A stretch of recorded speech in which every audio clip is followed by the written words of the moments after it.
following is a paid program. The opinions expressed are not necessarily those of WNBU and Interbanks Media.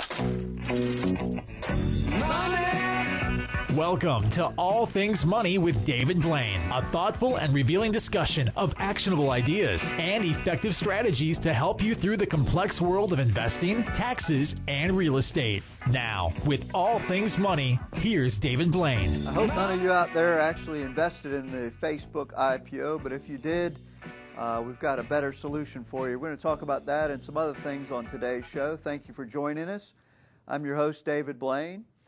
This is All Things Money, and we're going to cover a little bit about Facebook, talk a little bit about the economy. We can get a lot of questions about economics and people asking me to do a basic review of how the economy works and, to try to put some of the things that are happening on a global basis in perspective. So we're going to talk about a little bit of that today. If you have some topics or questions that you'd like answered on the show, feel free to get a hold of us. Our phone number is 252-633-0107. Our email is allthingsmoney@dlblaine.com.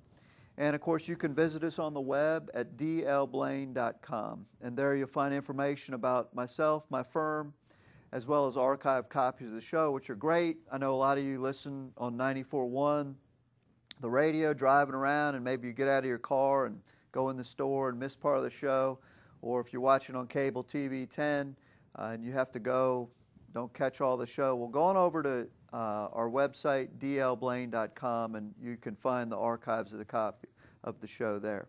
Okay, so talk a little bit about this Facebook IPO. I've talked about IPOs. I've been in this business a long time.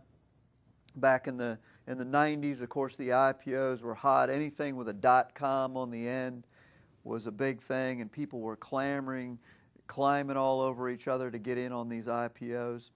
And in this decade, it seems to be these social media things, that LinkedIn, Groupon, Facebook. And, my only comment to this is that when will the individual investor learn that IPOs are no place for individuals to be messing around? About roughly a 25% drop in the price of Facebook stock since May 17th IPO. And you know that the IPO has reached a new low. I guess the other day, I don't watch it, but on Good Morning America, they were talking the other day, and according to this article in Bloomberg, they were saying that Mark Zuckerberg, the CEO of Facebook, should abandon his honeymoon and return to Silicon Valley to somehow make things better for the gullible investors who got singed. And, of course, it's not his fault. Individuals should know by now to stay away from these things. There are a lot of other things. This whole thing was a big debacle. Of course, you had the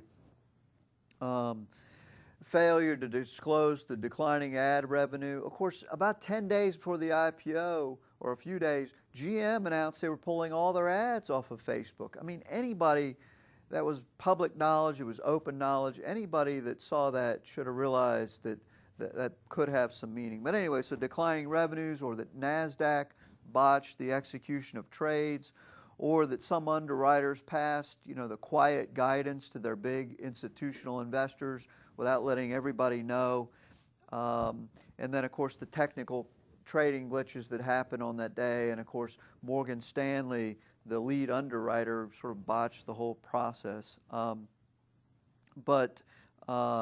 So you see this raft of lawsuits, of course, coming out now. The trial lawyers are all, flooding to this thing. Got dollar signs spinning in their eyes. All the fees they can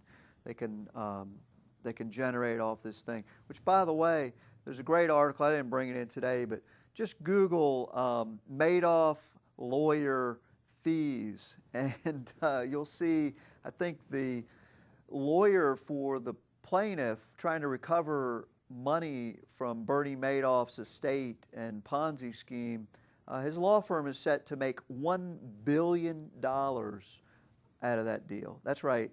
The law firm will make $1 billion trying to sue people to get money back. And as of this point, they've recovered couple $100 million, but his law firm will make $1 billion. That's a little out of control. Anyway, back to the Facebook IPO. So here's once and for all who IPOs are for. Number one, first and foremost, they are for the investment banks. The Wall Street banks themselves make hundreds of millions of dollars bringing the product to the market. This is what they exist for. This is what Wall Street exists for. Sure, you have the New York Stock Exchange, which is to buy and sell existing shares of companies, and they make a little bit of money here and there. But the big money on Wall Street is made by bringing previously unknown companies to the market and selling them through the initial public offering. And so number one benefit of IPO is to the Wall Street banks. The second person that benefits is to the big institutional trading partners, the one that provide banks with huge fees every day of the week. And so these trading partners can allocate these IPOs out to the bigger investors who presumably are dumping it right away. Okay, so third on the priority list would be the company actually going public. Of course, the owners reap a benefit. Anybody in the company that owns shares, they reap a benefit. And hopefully the stock will get a good pop so they can sell and cash in. But remember, the company going public is really the third priority. And of course, you'll notice that nowhere on this list of my top three is the Main Street investor, the small investor out there looking to cash in on the IPO. That is not a priority. This process of bringing new companies to the marketplace does not exist and is not designed to benefit the small investor who goes out and buys the IPO on the first day of trading. I was reading a story somewhere, I can't remember if it was in this article, but I mean, you had stories of people cashing in their life savings, pulling 401k money out because they use Facebook and they think it's great. And so they put all their money into this Facebook IPO, a really, really bad idea. So, of course, all the lawsuits are aimed at Mark Zuckerberg and Facebook and Morgan Stanley. But the reality is, if you lost money on Facebook stock, you need to look in the mirror and realize that it was your own fault, that any reasonable research done to credible sources, people like myself, academic studies, things like that, you would realize that investing in IPOs is a losing game for the small investor. So I hope everyone learned their lesson out there or avoided it.